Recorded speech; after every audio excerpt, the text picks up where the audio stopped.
Welcome to the discussion. Today we're diving into the evolution of labor law and industrial citizenship, where the balance between contract and status has shifted dramatically over time. It's really fascinating how scholars like Selznick and Sinzheimer explored these dynamics, isn't it? Absolutely. They looked at how once, in the post-war era, workers were granted status rights that essentially underpinned the contract, creating what we call industrial citizenship. Right, and that model was supposed to secure fair treatment of workers by embedding employment relations in a collective political framework. But now we see that neoliberal reforms have reprivatized labor relations, tossing back more freedom to contract, but not necessarily protection for workers. The idea is that the neoliberal shift has Exactly. fragmented these protections, turning what once was a form of public industrial citizenship into a patchwork of individual contracts, often leaving workers in precarious situations. And if you think about it historically, there's been a constant interplay. Contract never existed in a vacuum. It was always supported by a layer of status rights. For instance, thinkers like Weber argued that while contracts provided a legal framework, they couldn't alone offset the inherent inequality in the employer-employee relationship. The relationship of power has That's so always true. required external safeguards to ensure fairness. Now, one of the really interesting angles is how this transformation has played out in various sectors. We hear about the post-industrial era with the rise of gig work, Amazon warehouses, even among university professors whose employment conditions have become more precarious over time. How do you see that tying back to the original ideas of industrial citizenship? Well, it's like back in the day, collective bargaining and long-term contracts were a way to solidify worker rights, a kind of social contract that balanced market freedom. With neoliberal policies, that balance has eroded, and different groups, like gig workers, are often classified as independent contractors. This essentially means that they lose access to those collective protections, even though in practice they're subject to significant managerial control. Right. And that points to how the legal definition of employment is so crucial. Exactly. And what's interesting is that even though these self-employed or dependent contractor arrangements are marketed as offering freedom and flexibility, they often come with a hidden coercion.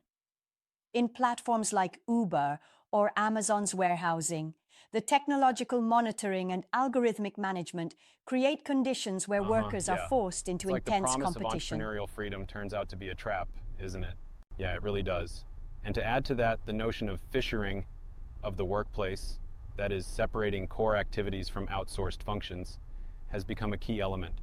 This not only weakens workers' collective voice, but also destabilizes traditional workplace communities that, in earlier industrial settings, enabled solidarity and the development of shared social norms.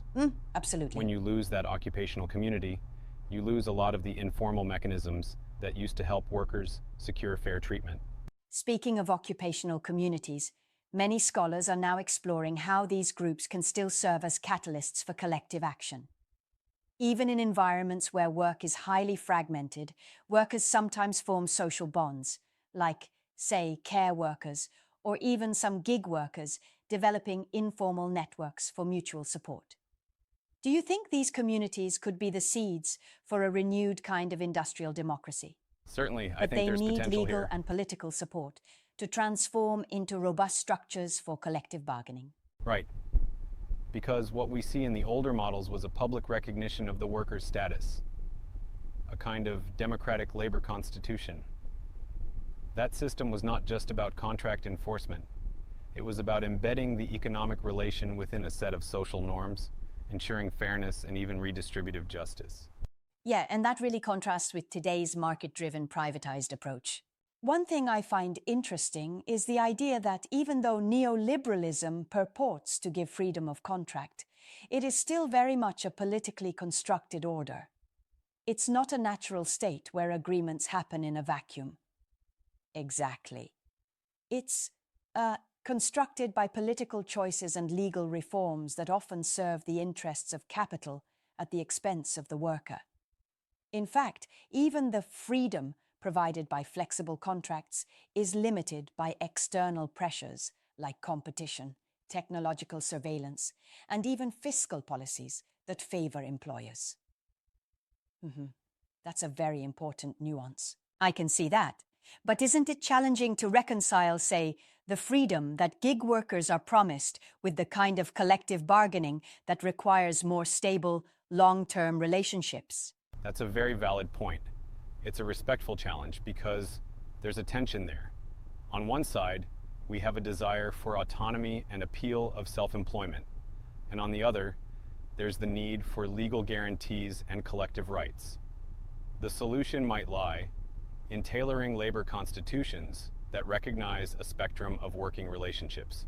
It means, for example, extending freedom of association even to those classified as independent contractors so that they can collectively bargain for minimum rights. That sounds promising, though it certainly won't be easy to implement in practice. Absolutely, implementation would be a huge challenge. But the crux of the argument here is that labor law remains inherently political. Even if contracts promise freedom, history teaches us that protections have always depended on status, a public political recognition that workers deserve more than just the bare terms of a private agreement. And it's Yes, a it's about reminder that rebalancing power. markets don't just self-regulate in a way that benefits everyone. They require countervailing political forces to ensure fairness. And that's where the transformative potential lies. If modern societies can recognize the importance of occupational communities and restore some level of industrial citizenship, then labor law can evolve to meet the demands of a post-industrial world. In other words, rather than viewing flexibility as the ultimate goal, we might see it as one component within a broader framework of justice. Precisely. It becomes not just about efficiency and cost-cutting, but ensuring that every worker's dignity and collective voice are maintained. So, to wrap up our discussion, even though the neoliberal era has pushed contracting towards an individualistic, privatized model, there's still room, even a need, for the reintroduction of public status and collective representation. It's a call for balancing the scales between what the market demands and what society, through its legal and political institutions, must ensure for human dignity at work. It's a matter of Absolutely cultivating right. conflict in a regulated way, making sure that the system remains responsive to changing social norms and the evolving aspirations of workers. Thanks for joining this deep dive into labor law's transformation.